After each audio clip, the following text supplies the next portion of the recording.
아디다스 하면 어떤 이미지 떠오르세요? 여러 가지가 있겠지만 삼선 떠올리는 분들이 많을 겁니다. 삼선 디자인은 운동화, 슈퍼스타가 대표적이죠. 운동화에도 쓰고 있고 상의에는 옆구리나 이 소매 부분, 바지는 이제 옆부분에 디자인을 합니다. 그런데 이 삼선, 아디다스 말고 나이키에서 보신 적 있나요? 아니면 리복, 필라 같은 다른 스포츠 브랜드에서 보신 적 있나요? 아마 없을 겁니다. 오늘은 아디다스가 삼선을 독점할 수 있는 이유에 대해서 알아보겠습니다.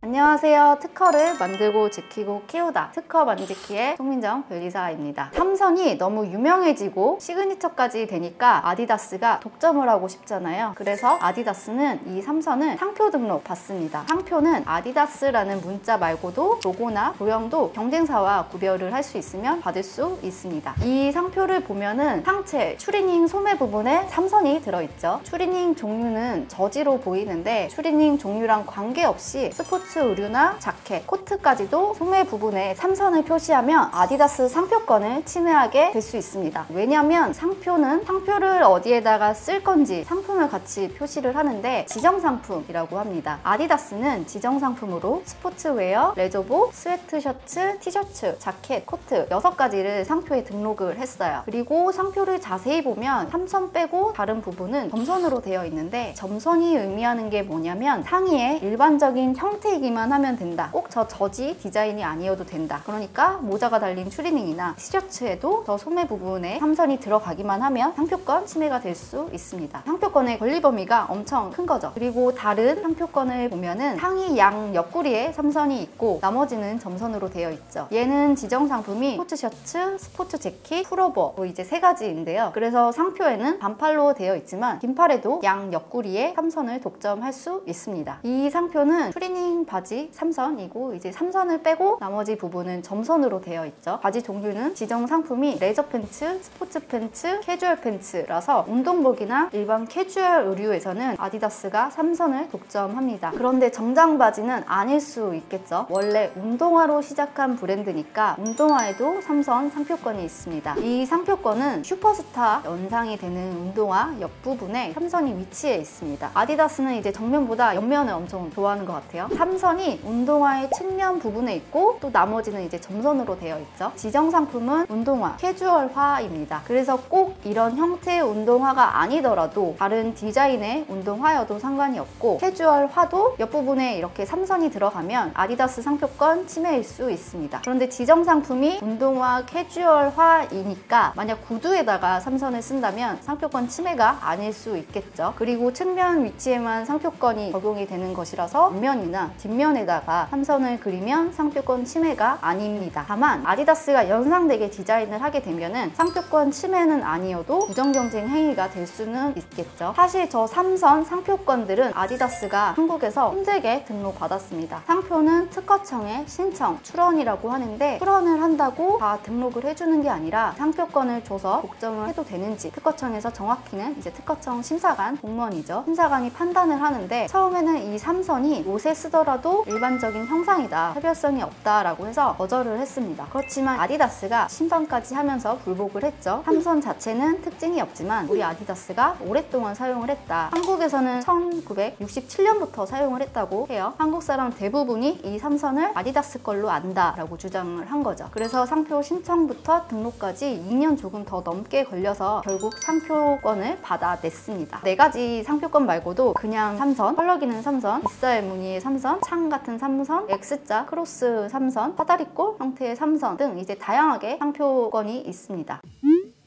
처음에 널디 추리닝 봤을 때 변리사 입장에서 위험하다, 대단한 깡이다 라고 이제 생각을 했죠. 아디다스가 삼선에 엄청 예민해서 해외에서는 소송을 정말 많이 합니다. 애플이 사과 로고에 집착하는 정도로 아디다스는 삼선에 집착을 엄청 해요. 널디에서 법적 검토를 받지 않고 사업을 시작을 했을 것 같아요. 대부분 변리사, 변호사들이 사업성보다는 법적 안정성을 기준으로 자문을 하니까 보수적으로 자문을 해줄 거란 말이에요. 저 같으면 안 하는 게 나을 거다 라고 자문을 했을 것 같아요. 최종적으로 상표 상표 침해는 아니더라도 소송 기간이나 비용을 고려하면 스타트업 입장에서는 아디다스 못 이긴다라고 했을 것 같습니다. 너희들은 3선이 아니고 2선이고 이제 시그니처 색도 있고 아디다스는 3선 상표권도 있고 3선은 아디다스라는 인식이 너무 명확하니까 오히려 비슷하지 않다. 상표 비유사로 볼 가능성이 높습니다. 아디다스가 만약 상표 침해 소송을 했다면 오히려 너희들에게 노이즈 마케팅이 돼서 더 홍보에 도움이 될 수도 있고 우선 아직 브랜드 인지도가 아디다스에 비해서 한참 부족하고 국내에서는 시장이 크지 않으니까 굳이 이를 키울 필요가 있나라고 해서 소송을 안 하지 않았을까. 사실 2009년에 아디다스가 운동화에 2선을 사용한 벨기에 신발 업체한테 당한 적이 있어요. 벨기에 기업 슈브랜딩이라는 곳에서 2선이 들어간 운동화를 상표 신청을 했는데 아디다스가 등록이 안 되게 막다가 오히려 자신의 상표권이 차별성이 없다고 무효가 된 적이 있어요. 그래서 2선은 조심스러운 게 아닌가 합니다. 아디다스와 톰 브라운은 항상 싸우고 있습니다. 지금도 어느 나라에서 싸우고 있을 거예요. 2007년 톰 브라운이 이 3선을 완장 같은 느낌으로 슈트 팔 부분에 디자인을 했어요. 3선 다 내 거. 아디다스는 톰 브라운한테 이제 3선 쓰지 말라고 했죠. 그때는 톰 브라운이 신생 브랜드이기도 하고 시장이 달라서 톰 브라운은 남성 슈트 쪽 디자이너 브랜드였고 아디다스는 이제 모두가 아는 것처럼 스포츠 의류니까 소송까지는 안 하고 쓰지 말라 경고 정도로 끝이 났습니다. 그래서 톰 브라운은 이때부터 3선 대신에 4선으로 사용을 했고 그때부터 이제 4선이 됩니다. 이게 더 이쁜 것 같아요. 그런데 이제 톰 브라운이 브랜드 인지도가 높아지고 명품이 됐죠. 스포츠 쪽으로도 진출을 하면서 아디다스를 위협하는 위치까지 옵니다. 4줄 4선은 배열을 달리해서 쓰고 3줄 3선은 뭐 색을 다르게 해서 쓰니까 아디다스에서 소송을 합니다. 3선은 아디다스라는 인식이 너무 강하니까 4선은 오히려 아디다스 3선과 헷갈리지 않고 구분이 된다라고 해서 아디다스가 여기저기서 톰 브라운한테 계속 지고 있기는 합니다.